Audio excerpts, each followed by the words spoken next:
What do I do when I'm broken? When I'm broken, I relish it. That's what I'm gonna do. I'm gonna use it. Because if I'm broken, then I just found my limitations. And until I know what my limitations are, how can I push them? How can I get better? But once I see it, once I feel it, once I see where I was broken, then I can attack that weakness. I can fill in that gap. I can reinforce that breach. If you break, it means it's time to fortify your will to make it stronger.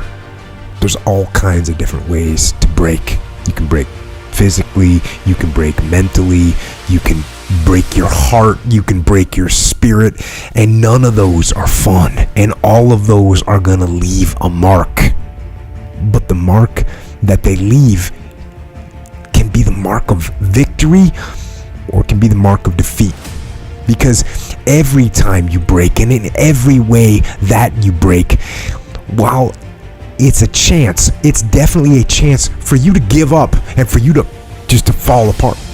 But there's also opportunity.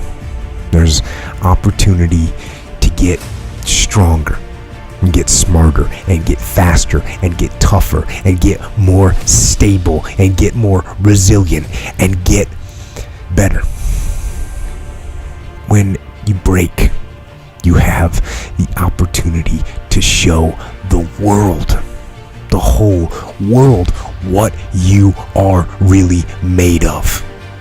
So if you break, if you break, the fight isn't over. In fact, if you break, the fight is just beginning.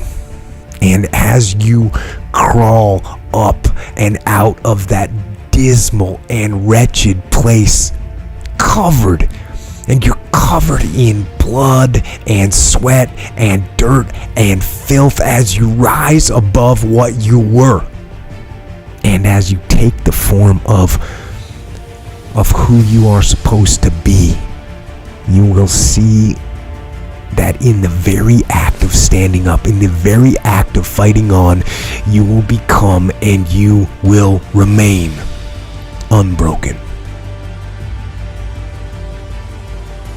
I'm not saying to put yourself down. I'm saying listen to the truth. And the truth isn't in the 20%. The truth is in this other part of your brain saying, look, man, you're wasting a bunch of percentage here. We have 80 more percent that we're not tapping into, because in this other 80% is suffering, pain, failure, self-doubt, darkness, and then a whole bunch of light. So a lot of us know that. I can get over here, but over here, man, this is much better, because I gotta go through this journey that is not fun. This from 20 to 100%. So we decide to live over here.